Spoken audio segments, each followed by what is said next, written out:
다니엘과 세 친구는 BC 605년 바벨론 제국이 유다를 침공했을 때 포로로 끌려갔습니다. 그때 마침 바벨론은 다민족 출신 엘리트 집단을 바벨론화시켜서 대제국을 통치하는 그런 정책을 강력하게 추진하고 있던 상황이었습니다.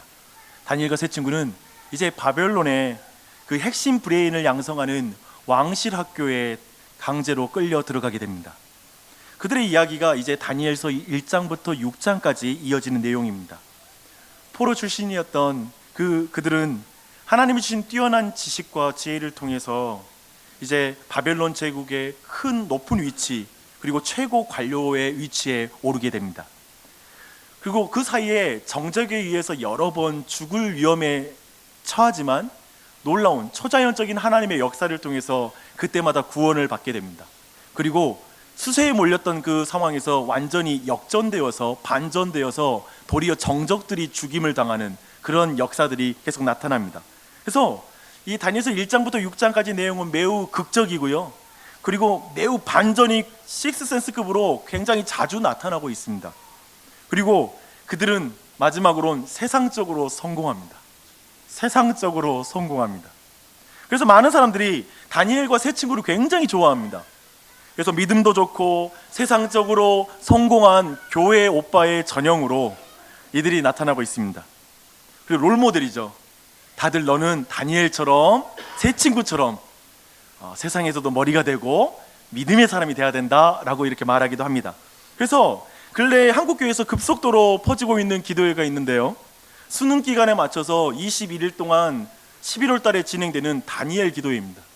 이름이 다니엘 기도회예요. 물론 저는 이 기도회를 지금 비난하려고 하는 말이 아닙니다. 다만 지금 다니엘과 세 친구의 이야기를 자칫 이 세 소년의 개인기에 집중하고, 즉 그들의 믿음과 견고한 결단에 집중하고, 결과적으로 그들이 성공했다는 것에 집중하는 것은 도리어 이 본문 다니엘의 이야기가 주는 핵심 메시지를 놓칠 수 있기 때문에 우리는 여기에서 굉장히 주의해야 할 필요가 있습니다. 오늘 본문 이야기를 포함한 다니엘과 세 친구 이야기에서 저는 성경의 핵심 메시지를 드러내는 중요한 열쇠가 있는데요, 저는 그것이 배경 이해라고 생각합니다.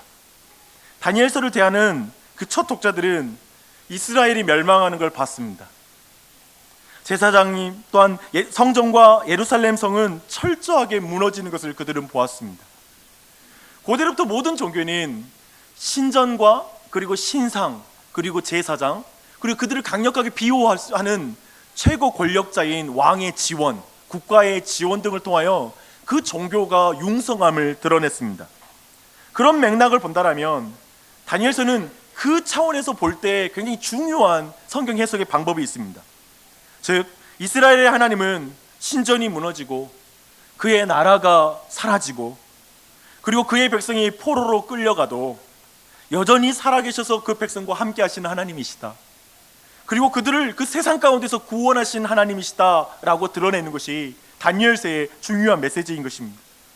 그것을 다니엘과 그 세 친구들 통해 증명하는 이야기가 1장부터 6장까지의 주요 내용이 되겠습니다. 그들은 성전이 아닌 바벨론의 궁전에서 하나님의 백성이라는 정체성을 유지하고 살아갑니다.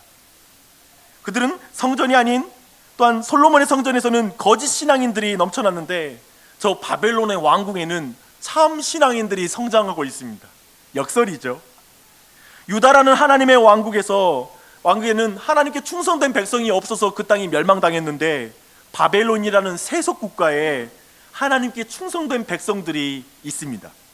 이처럼 다니엘서는 우리의 모든 종교관과 신관과 예배관을 뒤집는 것이 다니엘서입니다. 그래서 다니엘서는 우리 모두가 이렇게 외치고 있어요. 너희의 관점으로 다 끝났다고 말하지 말아라. 이제 하나님도 나를 포기했을 것이라고 말하지 말라. 이제 성전과 제사장, 나라가 사라져도 나는 내 곁에 여전히 있다는 걸 보여주겠다. 내 백성을 구원하는 하나님임을 나는 똑똑히 보여주겠다. 그게 다니엘서를 이해하고 발견하는 핵심적인 키입니다.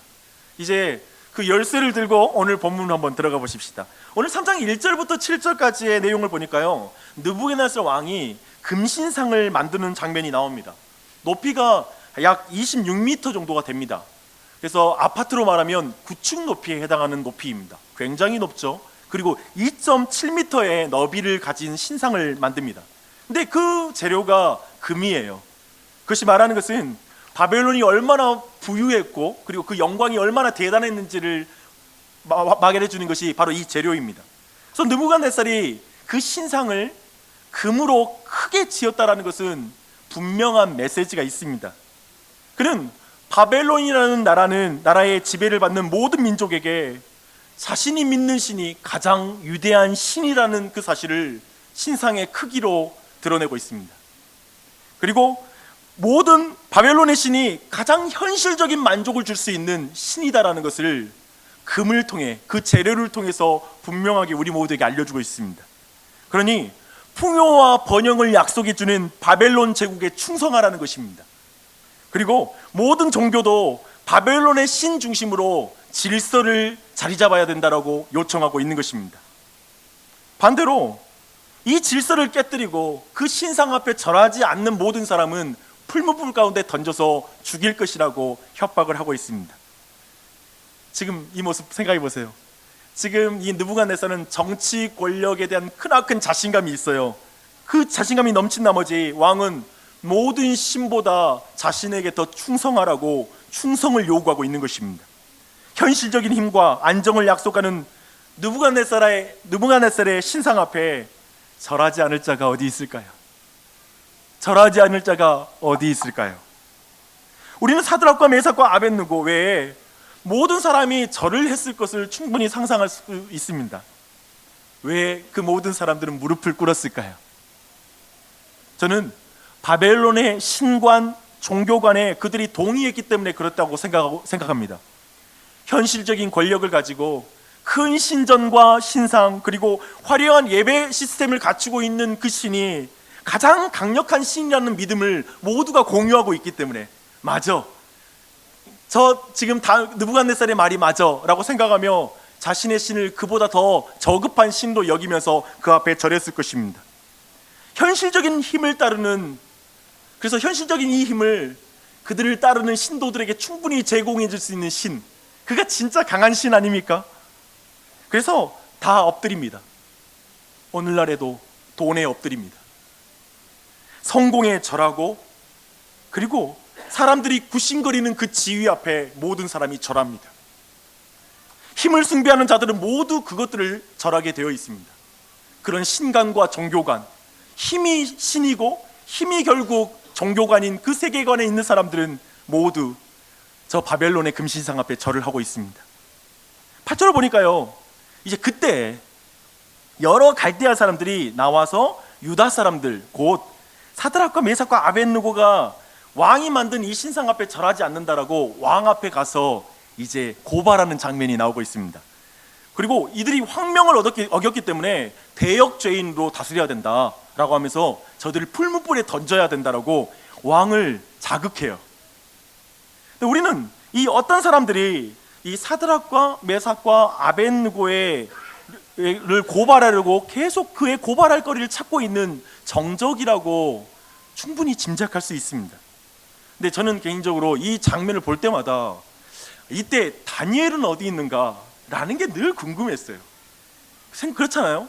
그래서 생각해 보니까 다니엘이 이때 잠시 배교의 길을 걸었다라는 해석을 할 수 있을 거고요. 근데 저는 그렇게 동의하지 않아요. 그리고 제가 생각해보니까 강력한 거 뭐냐면 이때 출장 갔다, 그래가지고 직접적으로 지금 이 상황에 맞닥뜨리지 않았을까, 이런 생각도 해보게 됩니다. 정확하게는 알 수 없습니다. 대신 어떤 갈대아 사람들이 굉장히 고위 관료로 위치해 있었을 다니엘과 그 세 친구들을 저는 아마도 갈라치기 하는 전략을 쓰지 않았을까. 한꺼번에 왕이 신임하고 총애하는 네 사람을 한꺼번에 죽이기에는 이 정치적 힘 가운데 밀릴 수 있으니까 우선 세 친구부터 먼저 치자라는 이런 전략을 쓰지 않았을까 생각합니다. 저는 지금 왕이 이 세 사람을 굉장히 총애하고 사랑했다라는 그 전제를 말씀드렸습니다. 왜냐하면 이제 이후의 이야기에 보니까요, 왕이 그들을 정말 사랑했다는 증거가 나옵니다. 왕은 먼저 이제 그 갈대아 사람들의 말을 듣고 나서 세 사람을 직접 불러요. 독대하는 것이죠. 사실 이 바벨론의 이 최고의 왕, 최고의 군왕이었던 느부갓네살이 직접 본다라는 의미는 바로 그들을 알고 있고 그들을 살리고 싶어하는 마음이 있을 정도로 그들을 아낀다라는 걸 확인할 수 있습니다. 왜냐하면 뒤에 보니까요, 계속 이어지거든요. 실제로 그들이 절하지 않았다는 걸 확인하고 나서도 그들을 즉결 처분하지 않습니다. 대신 내가 다시 너희들에게 기회를 줄게 라고 다시 그들에게 기회를 주고 있습니다. 지금 굉장히 이 왕이 이들을 총애하고 사랑하고 있다는 걸 분명히 알 수 있고 짐작할 수 있습니다. 아마도 새 친구들도 왕의 이 마음을 충분히 느꼈을 거예요. 그래서 왕이 정말 우리를 위해서 참고 계시는구나, 왕이 굉장히 정치적 수세에 몰릴 줄 모르는 상황 속에서도 우리를 보호하려고 하는구나 라고 생각이 들 거예요. 어때요? 여러분이 이런 상황에 있다면 어떻게 하시겠어요? 윗사람이 나 보호하려고 할 때 그래 저분 때문이라도 잠시 절하자, 뭐 이런 결론에 도달할 수 있을 것 같은데요. 이제 아마도 이제까지는 분명히 이 두 부류, 즉 새 친구와 왕은 굉장히 좋은 관계를 이어왔어요. 근데 이제 이 왕과 새 친구 사이에 이제 평행선이 그어지는 대화가 이제 이어지기 시작합니다. 이 대화는 왕에 의해서 시작돼요. 15절이에요.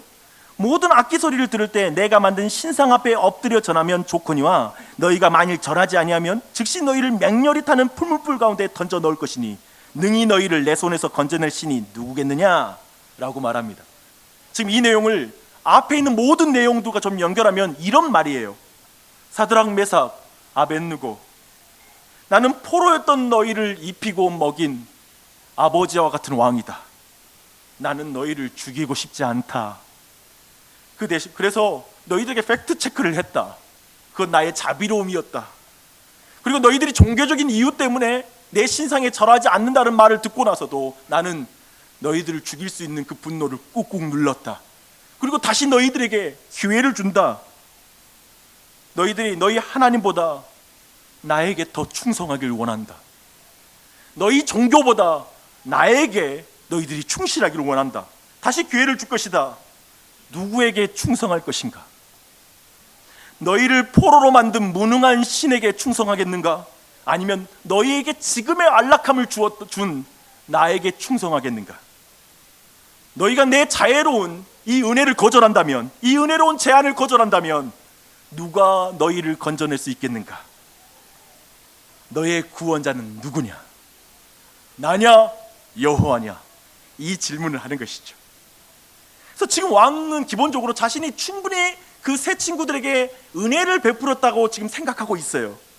왕은 지금까지 그랬던 것처럼 이 정도 보여줬으면 이제 새 친구들이 이제까지 왕에게 충성해 왔던 것처럼 이 명령에 대해서도, 이 부분에 대해서도, 종교적인 영역에 있어서도 왕의 말을 따라줄 거라고 생각하며 이 제안을 마지막으로 했을 것입니다. 그런데 다시 기회를 주는 왕에게 새 친구가 한 말로 인하여 왕은 속칭 꼭지가 돕니다. 완전히 돌아버립니다. 그리고 이 새 친구들의 이 말은 성경을 믿는 사람들의 역사 가운데 고백이 드려졌던 고백 중에 백미입니다. 너무 유명해요. 그리고 이 고백을 우리 모두가 같이 했으면 좋겠어요. 16, 17, 18절을 함께 고백하겠습니다. 시작. 느부갓네살이여, 우리가 이 일에 대하여 왕에게 대답할 필요가 없나이다. 왕이여, 우리가 섬기는 하나님이 계시다면 우리를 맹렬히 타는 풀무불 가운데서 능히 건져내시겠고 왕의 손에도 건져내시리이다. 그렇게 아니하실지라도 왕이여, 우리가 왕의 신들을 섬기지도 아니하고 왕이 세우신 금 신상에게 절하지도 아니할 줄을 아옵소서. 여러분, 지금 이 상황이 짐작이 되세요? 이 말을 하는 상황 말입니다.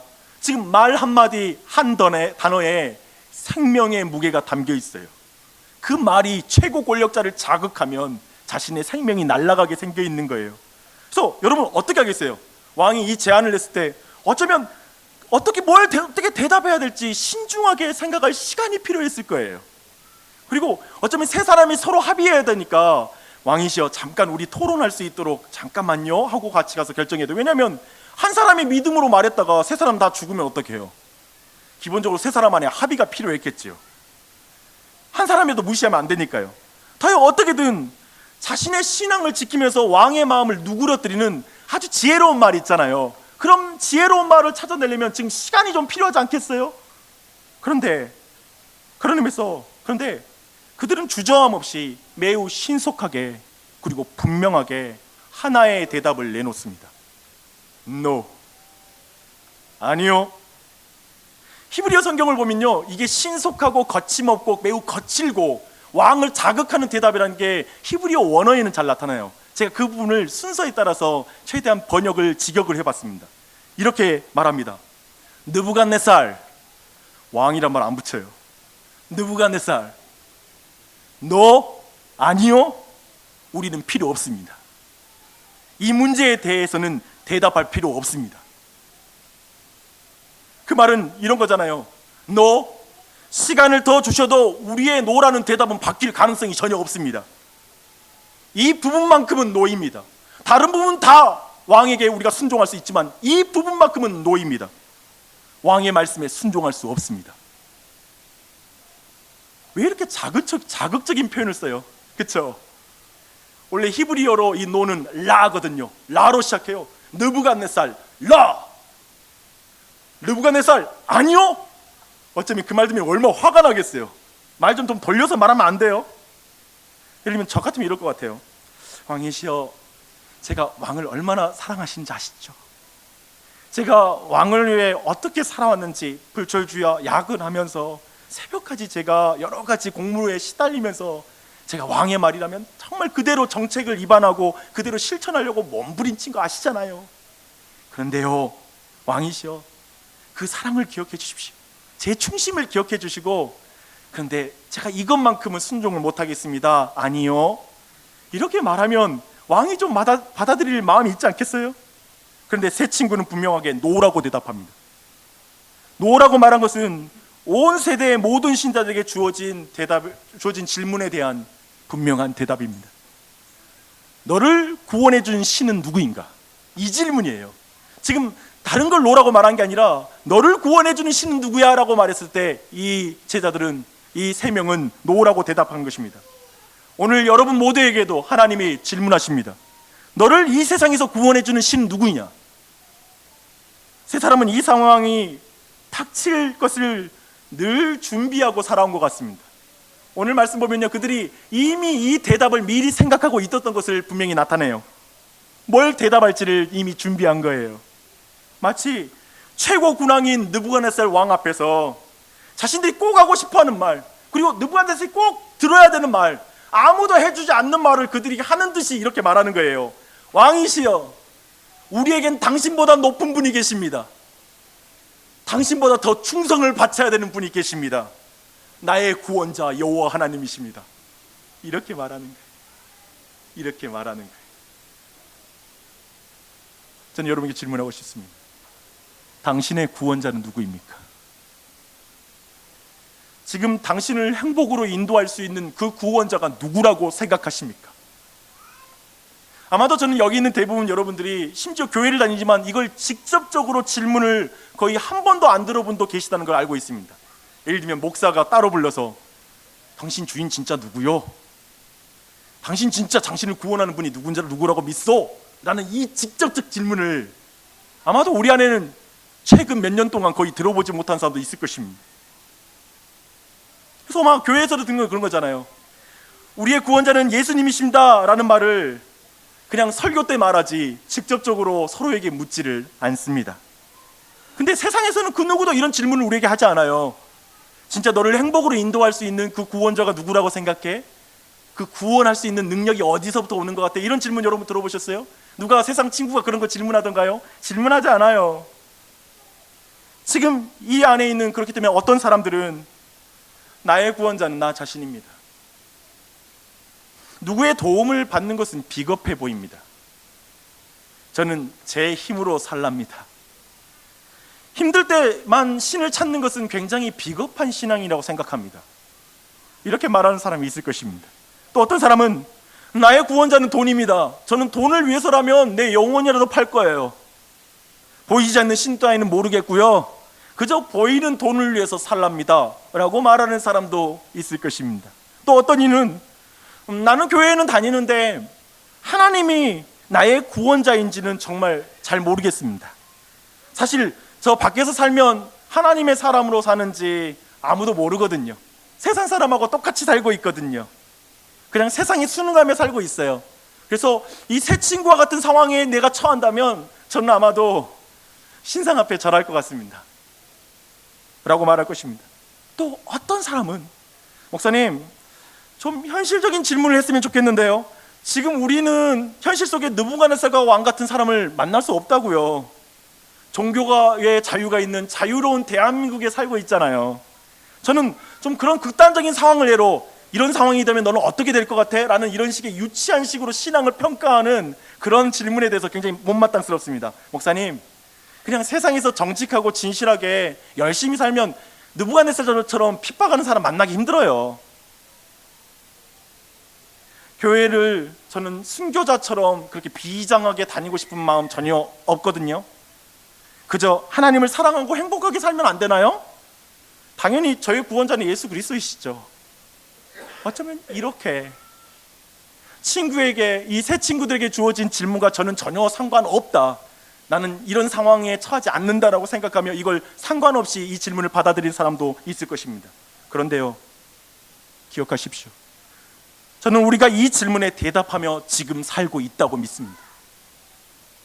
매일 매 순간 중요한 일이 닥칠 때, 급한 일이 닥쳤을 때, 복잡한 일이 닥쳤을 순간 우리는 모든 감정과 선택에 구원자가 누구인지 고백하는 그 고백을 담아 그 모든 걸 행하고 있습니다. 그렇지 않습니까? 돈 떨어지면 너무 불안해요. 관계가 깨지면 너무 불안해요. 그때 내가 뭘 의지하는지 다 드러나요. 저는 그래서 지금 새 친구의 이야기가 우리에게 들려줘야 된다고 생각합니다. 우리 이 친구들의 상황이 우리 모두에게 전해주는 것이라고 믿습니다. 그래서 이렇게 묻는 거예요. 내가 새 친구였다면 어떻게 하겠느냐? 여러분, 이 상상에 대한 이런 질문에 대해서 답해야 됩니다. 굉장히 돌직구 질문이에요. 누가 하지 않는 질문이죠. 죽어 불탈지라도 나를 구원해 주실 하나님은 오직 예수 그리스도이십니다 라는 친구의, 이 새 친구들의 고백을 여러분 할 수 있겠습니까? 그런데 여기에서 이 위대한 고백을, 이 새 친구들을 주목해서 그들의 기질과 그들의 대단한 믿음으로 했다는 걸 주목하며 이 새 친구에 주목하는 것은 잘못된 것이라고 생각합니다. 왜냐하면 저는 이 상황을 신약에서 한 장면에서 이것과 연결이 된 게 있어요. 예수 그리스도와 제자들이 한때 가이사랴 빌립보라는 황제에게 바쳐진 도시에 가요. 황제에게 바쳐진 도시는 특별히 그 황제에 걸맞는 규모를 자랑하는 곳이죠. 근데 그곳에서 예수님이 너희는 나를 누구라 하느냐라고 질문해요. 그때 베드로가 주는 그리스도시요 살아계신 하나님의 아들이십니다라고 대답을 해요. 뒤에 지금 황제의 도시가 있는 거예요. 현실 권력이 있는 거예요. 그 말은 뭐예요? 눈에 보이는 저 로마의 황제보다 당신은 더 크신 메시아입니다, 왕입니다 라는 이 고백을 하는 거예요. 그 현실 속에. 그때 예수님께서 이제 베드로에게 이렇게 말씀하십니다. 바요나 시몬아, 내가 복이 있도다. 이를 내게 알게 하니는 혈육이 아니요 하늘에 계신 내 아버지시니라. 은혜로 고백하는 거예요. 새 친구에게 여기서 주목하는 것은 성경을 바르게 해석하는 게 아닙니다.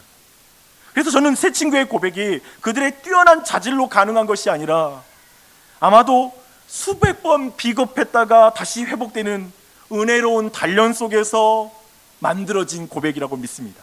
하나님이 빚어온 고백이라 믿어요. 저는 이 새 친구들을 완벽한, 그리고 슈퍼 크리스천이라고 생각하지 않아요. 슈퍼 믿음이라고 생각지 않아요. 그들도 비겁할 때가 있었을 거예요. 그때마다 아이고 하나님 잘못했어요, 주님 은혜가 필요해요 라고 주님 붙잡으며 나 이 다음에 이 상황 벌어지면 나 이런 대답할게요, 이 상황에 이런 상황 벌어지면 그때는 내가 이렇게 말할게요 라고 하며 끊임없이 그 믿음이 단련되었을 것입니다. 저는 대학교에 다닐 때 이 캠퍼스를 제게 주십시오, 그렇지 않다면 제 목숨을 가져가 주십시오 라는 기도를 드렸습니다. 대단하죠? 대학교 때 그런 기도 드려보신 분 계십니까? 그런데 지금은 빛가람 도시를 주십시오, 그렇지 않다면 제 목숨을 가져가 주십시오 라는 기도를 거의 하지 않습니다. 차마 하지 못합니다. 우리 교우들을 위해 죽지 못하기 때문에 그렇습니다. 나이가 드니까 실력 없는 나를 너무 많이 봤습니다. 그래서 이제 이런 고백 못하겠습니다. 그런데 그때마다 사랑 없는 나를 보고 내 연약함을 보고 다시 회개합니다. 내 악함을 보고 다시 회개합니다. 그리고 그 은혜의 단련이 계속 내 마음에 되는 것 같습니다. 그래서 이렇게 고백을 하게 됩니다. 주님, 제 약함과 악함, 비겁함에서 구원해 주는 것은 오직 예수 그리스도의 은혜입니다. 내 의지가 아니라, 내 잘남 아니라. 여러분, 몇 년 지내보니 박용주 목사 뭐가 약한지 여러분도 다 알지 않습니까? 지금까지 봐서 약한 건 약한 겁니다.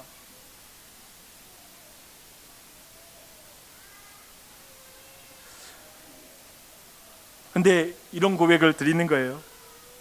제가 모든 걸 잃어도 주님을 잃고 싶지는 않습니다. 이런 고백이 더 단련되는 것 같습니다. 혹시 저처럼 비겁한 사람 여기 계십니까? 그 비겁함으로 절망하지 마십시오. 그리고 비겁한 자신을 새 친구의 자리에 다시 한번 두고 다시 한번 여러분의 고백을 확인하십시오.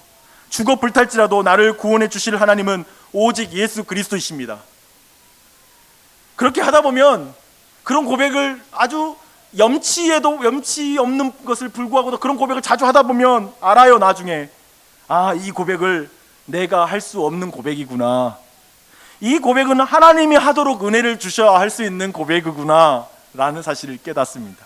저는 대학교 때의 그 고백을 철없을 때의 고백이 아니라 주님 은혜 주셔서 했던 고백이라고 믿습니다. 그리고 그 고백이 나를 지켜주지 내가 살아서 고백할 수 있는 인생이 아닌 걸 깨닫습니다. 세 사람이 이제 자신의 그 믿음의 신앙의 고백을 왕에게 했을 때 왕은 이성을 잃어버려요. 광기에 사로잡혀서 풀무불을 7배나 강하게 해서 이제 그곳에 세 사람을 던져버려요. 왕은 마음으로 이렇게 외치면서 던졌을 거예요. 어디 내가 똑똑히 보리라. 불로 인해 고통스럽게 일그러진 너희 얼굴을 내가 똑똑히 보리라. 너희의 살점이 내가 달군 그 불에 녹아지고 잿더미가 되는 것을 내 두 눈으로 똑똑히 보리라. 너희의 살이 연기가 되면 내가 그 연기를 다 마셔주리라. 너희의 신이 너희를 구원할 것이라고 어디에 한번 보자 하고 봤을 거예요. 뚫어져라 봤을 것입니다. 근데 놀랍게 성경은 이제부터 왕의 관점으로 그 기술을 기록하고 있어요. 그러니까 왕이 보는 걸 강조하는 거예요. 정상적인 사람이라면 고개를 돌렸을 장면이죠. 하지만 이 왕은 그들을 불구덩이에 던져놓고 그걸 지켜봐요. 그리고 가장 먼저 상황이 자신의 손을 벗어나서 벌어지고 있다는 걸 가장 먼저 눈치를 채요. 세 사람이 아니라 네 사람이 불 가운데 행하는 거예요. 움직이는 거예요. 그리고 넷째의 모양은 신들의 아들처럼 보였다라고 성경이 기록하고 있는 거예요. 지금 자신의 손에서 세상을 건져내는 구원자가 그 안에 있는 걸 보는 거예요. 느부갓네살은 지금 벌어진 상황을 분명히 이해하고 알았을 것입니다. 그래서 그는 이렇게 말해요. 사드락, 메삭, 아벳느고야, 너희는 내가 만든 신당보다 더 높은 하나님의 종이구나. 이제 너희들을 불에 던진 걸 내가 후회한다. 이제 그 불에서 나오라. 이 말을 합니다. 불에서 나온 세 사람은 그을림도 없고 불탄 것도 없고 불에 탄 냄새도 나지 않았다고 말해요. 참으로 불의 심판 속에서 하나님께서 철저하게 그 믿음의 사람을 완벽하게 보호해 준 것입니다. 그래서 이 구원의 사건의 핵심 메시지는 이 왕의 관점에서 봐야 돼요. 왕은 말했죠. 내 손에서 너희를 건져낼 신은 어디 있느냐? 구원자는 어디 있느냐? 라고 물었던 바벨론 왕을 향한 하나님의 메시지는 이것입니다. 똑똑히 봤느냐? 힘을 과시하고 싶었던 느부갓네살아, 나의 힘을 봤느냐? 가장 높은 곳에 앉아있다고 생각하는 느부갓네살아, 내가 너보다 크고 높은 여호와 하나님 걸 봤느냐? 세상의 모든 권력과 힘을 가진 느부갓네살아, 너의 분노와 악의에서 구원할 자가 아무도 없다고? 너는 너의 손으로부터 내 백성을 지키는 나를 봤느냐? 너는 내 종이 죄 없는 세 사람을 불에 던질 때, 불에 타 죽어갈 때 그저 지켜보기만 했지. 하지만 나는 내 종들이 불 속에 들어갔을 때 나는 그들 가운데 들어가 있었다. 그들과 함께 했다. 불 가운데 함께하여 그들을 지켜 보호했다. 자기의 힘과 권력, 자기 의지로 구원받으려는 사람아, 내가 얼마나 낮고 무력한지 알겠느냐? 누가 참 구원자냐? 이 질문을 하는 것이죠. 이 메시지를 이 자리에 느부갓네살의 세계관을 가지고 살아가는 이들에게 전하고 싶습니다. 우리 모두, 그리고 당신이 얼마나 능력 있는지를 정말 회사에서 보여주고 싶을 것이고, 그리고 이 세상에서 여러분 그걸 드러내고 싶을 것입니다. 여러분의 힘으로 가정 잘 건사하고, 여러분의 윤리와 가치관도 괜찮은 인생, 남들이 볼 때 착하다고 부르는 괜찮은 사람이 되고자 할 것입니다. 그것을 괜찮게 살아서 기독교인 아내에게 한번 증명해 보이고 싶을 것이고요, 교인들에게 한번 보여주고 싶은 마음도 있을 것입니다. 그런데요, 사람 참 약합니다. 사람 참 약합니다. 당신의 능력으로 통제되지 않는 상황을 만나게 될 것입니다. 사랑하는 사람이 고통당해도 보기만 할 뿐 도와주지 못하는 무력감을 느끼는 순간이 찾아올 것입니다. 병들어 고통받는데 내가 함께 병들 수 없다는 사실에 절망할 것입니다. 모든 것을 가졌으나 아무것도 할 수 없었던 느부갓네살처럼 우리가 무력해지는 순간이 있는 것입니다. 거기에서 지금 오늘 본문은 질문합니다. 누가 참 구원자냐? 이 질문에 진지하게 생각해 보시는 여러분이 되시길 바랍니다. 그리고 이 책의 첫 독자들이 이 장면에서 어땠을지 한번 상상해 보십시오. 바벨론의 포로로 끌려간 그 백성들은 새 친구의 이 구원의 사건의 소식을 들었을 거예요. 왜냐하면 국가에서 이제 여호와 신을 비난하지 말라고 선포가 떨어지니까 자초지종을 밀어서 이 일이 어떻게 일어났는지를 다 알았을 것입니다. 지금 그들은 성전도 사라졌고 지켜줄 왕도 도와줄 제사장도 없는 상황에 하나님의 자신을 버렸다고 생각했어요. 이제 하나님은 자신들을 포기했다고 생각했어요. 그들이 처한 환경은 신앙을 지키기에는 최악이라고 생각되는 상황이었어요. 자신들이 죄를 지어 먼 곳까지 포로로 끌려왔기에 하나님은 그곳에 계시지 않는다라고 생각했어요. 자신들의 종교관과 신관에 의하면 자신들은 더 이상 하나님과 동행할 수 없는 무력한 자라고 느꼈을 거예요. 자신들을 바벨론으로부터 구원할 자가 아무도 없다는 사실을 깨닫고 현실의 권력 앞에 철저하게 절망하며 낙심해 있었을 것입니다. 그런 그들에게 새 친구의 구원의 소식이 들린 거예요. 어땠을까요? 그 소문은 오늘날 우리 모두에게 다시 귀에 들리고 있습니다. 오늘 지금 여러분이 듣고 계시는 소식입니다. 최악의 상황에 살고 있는 사람에게 들립니다. 지금 너무 많은 업무 속에서 나는 이 상황 속에서는 도저히 하나님을 만날 수 없다라고 생각하는 사람에게 들립니다. 예배 드릴 시간도 없고 예배에 집중할 힘이 없고 너무 피곤한 사람들에게 이 소식이 들립니다. 마치 포로처럼 그저 일의 노예가 된 사람에게 이 소식이 들리고 있습니다. 육아 속에 하나님과의 친밀한 교제를 다시는 회복할 수 없을 것 같은 그 엄마들에게도 이 소식이 들리고 있습니다. 지금 이 상황, 이 직장이 바뀌기 전까지는 내 삶에는 회복이 없을 거야 라고 말하며 공허한 사람에게 이 소식이 들리고 있습니다. 자신이 너무나 게으르고 어리석기에 하나님이 나를 한심하게 생각할 거야 라고 생각하는 사람에게 이 소식이 들립니다. 너무 멀리 떠났다고 생각하는 사람에게 이 소식이 들립니다. 자신은 하나님께 너무 괴롭힘을 당하고 있다고 생각하는 사람, 믿음대로 살아도 결국 더 어려운 상황, 불구덩이 속에서 들어가고 하나님이 나를 심판하고 있다라고 느껴지는 사람에게 이 소식이 들립니다. 자신이 가진 신관과 종교관으로는 복이 아니라 심판을 받고 있는 사람에게 하나님은 계시지 않고 하나님 함께하지 않을 것 같은 인생에게 새 친구를 통해 하나님은 이렇게 말씀하십니다. 나는 너와 함께하고 있단다. 내가 생각하는 이상으로 너와 더 가까이 있단다. 내가 끝났다고 하는 순간에 그 순간에도 나는 끝나지 않았다. 나는 여전히 일하고 있단다. 나를 따르지 못한다는 모든 조건 속에서, 그래서 네가 너무 불평하는 조건, 하나님 이것 때문에 나는 안 돼요, 하나님 이것 때문에 하나님을 제대로 못 섬겨요 라고 말하는 그 상황 속에 내가 있다. 그 모든 위험 속에서 내가 너를 지킬 것이다. 이게 사드락과 메삭과 아벳네고를 통해 우리에게 주는 메시지입니다. 우리에게는 최소한 새 친구가 느낄 수 있는 가시적인 핍박은 없습니다.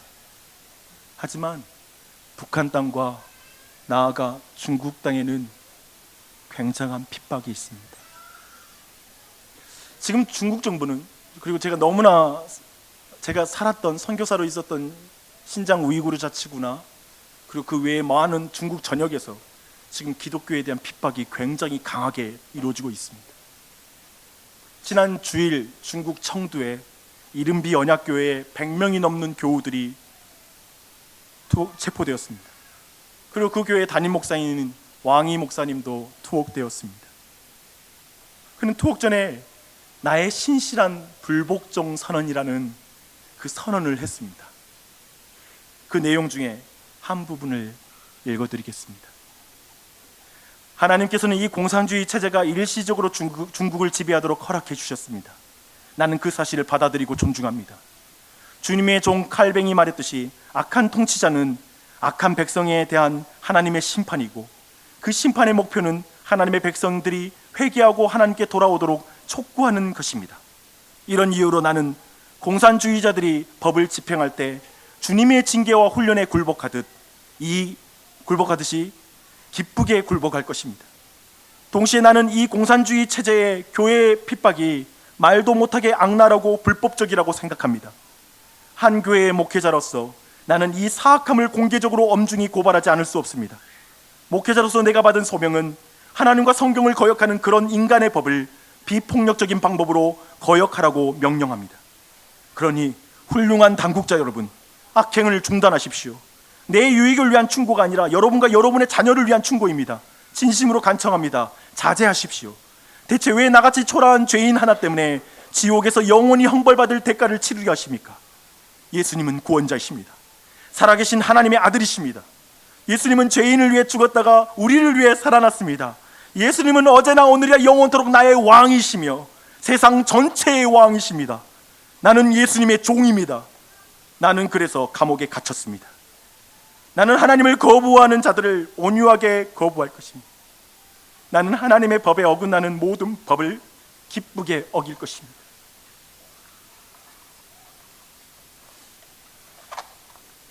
우리 하나님은 왕이 목사님을 어떻게 보호하실까요?